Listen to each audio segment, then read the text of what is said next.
Hey, what's up YouTube? Yu-Gi-Oh! God 1000 here, bringing you a 2014 January format Dragonsworn profile, also known as Chaos Dragons slash Lightsworns. It's a new variant that I've been using over the past few months, and I've found that it works really well. So, without further ado, let's get into the updated deck list. First up, got your 3 Light Pulsar Dragons. Basically in there to provide light targets, also with its 2500 attack. It's a good beater, and it's got really good synergy with Red Eyes Darkness Metal, being able to loop him back onto the field, and also setting up really good Synchro and XYZ plays, because level 6 is always a good number. And banishing 1 light and 1 dark, it's really easy to bring out. Also running 3 of the dark version, Dark Flare Dragon. Again, easy to bring out, 1 light, 1 dark, all you have to banish, 2400 attack beater. Level 5, so he's not quite as good as Light Pulsar, and he's got 2400, so not quite as big either. But being a dark dragon, his effect is, you can send a dragon from your hand and 1 from your deck to banish 1 card of the field. So it's a cost, so if they negate his effect, you can still activate that. So it's a quicker way to get your Eclipse Wyvern into the grave, and then being able to banish a problematic card from your opponent's graveyard. Double Eclipse Wyvern in there to get to the JDs, Red Eyes, and the Dark Arm Dragon a lot faster, being able to banish him from the deck and then add it to your hand when Eclipse Wyvern is banished from the graveyard. Next, onto the 1-offs, we have 1 Red Eyes Darkness Metal, 1 Dark Arm because we play a lot of dark and it's easy to bring him out, 1 Divine Dragon of Prokoloff. This is to discard 1 card and then add back a dragon from our graveyard. So you can add back the JD or the Red Eyes or the Dark Armed or the Light Pulsar, basically whichever one you need or want at that time, and it just sets up plays the late in the game you have been. And if you hold on to this from the start and you mill a JD by accident, then you can always add it back, and that's why I play double JD, because 3 would clog too much, and again you can get the JD to your hand via Eclipse Wyvern or Divine Dragon, so that's why 2 is the perfect amount. Onto the Lightsworn engine, got double Lila, blowing up spells and traps, and also milling 3 during the end phase. Double Raikou, blowing up spells or traps or monsters, so Raikou is really good, and also milling 3. Next, obviously, double Lumina, just summon AL Lightsworns and get mills off even faster, and it's just a really good card to get your beaters on board via Wolf. Next to the 1-off, 1 Eren for milling 3 and occasionally bouncing back defense position monsters. 1 Jane that can go up to 2100 attack and mills 2 during the end phase. The Wolf, when I get its effect off, is amazing, and also discard fodder for Solar Recharge and Lumina. And also Celestia, if I manage to tribute summon her, then getting its effect off is absolutely amazing. Milling 4 is a cost, so basically you're guaranteed to send 4 cards from the deck to the grave and to blow up 2, which is insane and adds a really good speed to the deck. Next, onto the Tour Guide engine. As you can see, triple Tour Guide and 1 Night Assailant. This is basically in there so you can get to your rank 3s a lot faster, being there's 3 Tour Guides now, and obviously you have to have that 1 Night Assailant just in case you mill off some Tour Guides.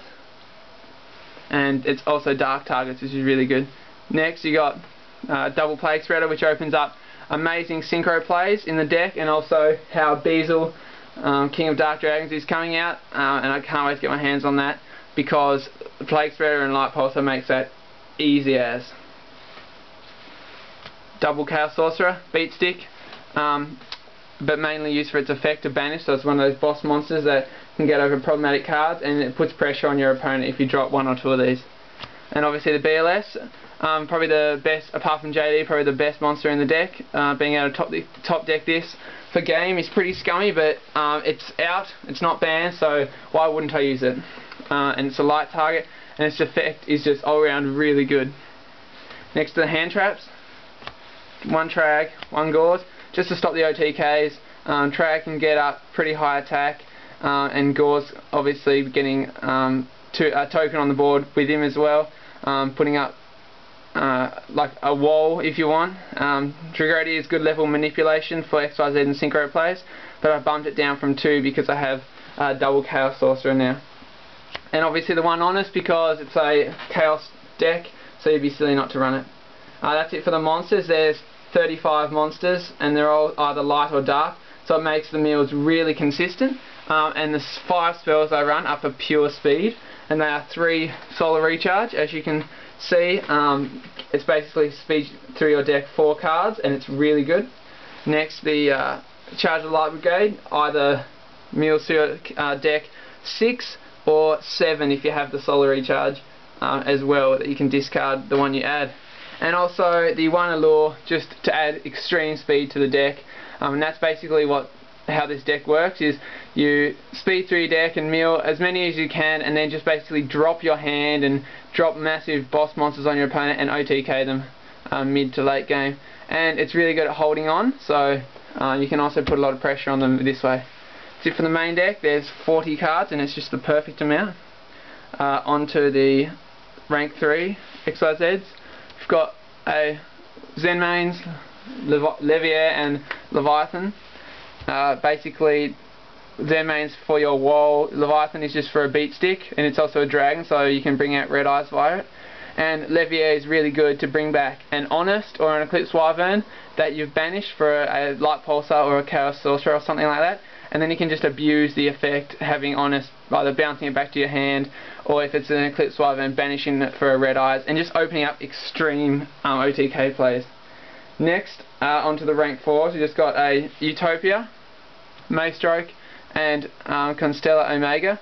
The Utopia and the Maystroke are pretty self-explanatory, but the Omega's in there just for protection, and if I have 2 Lilas or 2 Eclipse Wyvern or so on, I can just protect myself from Dark Hole or Tarantula, any of that, and it's got decent amount of attack at 24, so it's pretty good, and it's also a light target.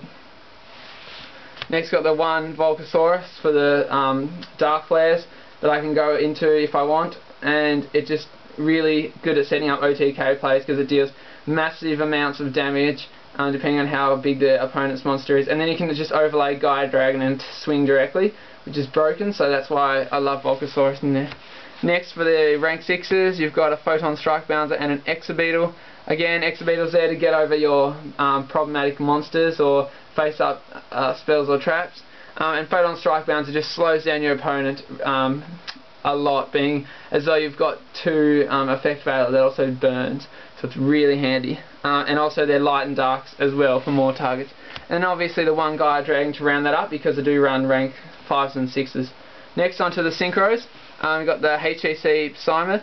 This is to basically set up a wall, and if your opponent wants to attack over it, then it's going to be banished along with it. And also I can use it to get over problematic monsters. So really this deck has no trouble getting over hard monsters to ironically get over, as you would say. One Black Rose just for the Plague Spreader and the Dark Armed. Sorry, not Dark Armed, Dark Flare. Making 7 and just nuking the field, and then proceeding to go off and try an OTK is always handy. Plus I have the JDs to do that anyway, so my opponent's field usually isn't that much in this deck.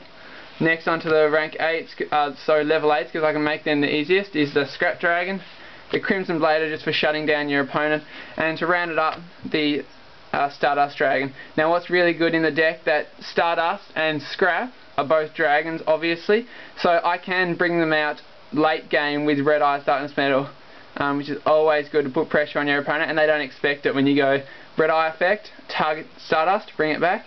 Yeah, it's just a really awesome play. And obviously the Crimson Blader's in there to shut down your opponent if they special summon monsters higher than level 5. That's basically it for the deck. I hope you liked it. It's really consistent. It's probably my favourite deck so far. As you know, I like using the Chaos Dragon style thing. And just the light ones make it that more powerful. So please thumbs up the video. I appreciate my viewers and my subscribers. And I might not say it, but I really enjoy your comments and the things you say. So please let me know what you think in the comments of this deck. But apart from that, Yu-Gi-Oh God 1000, signing off.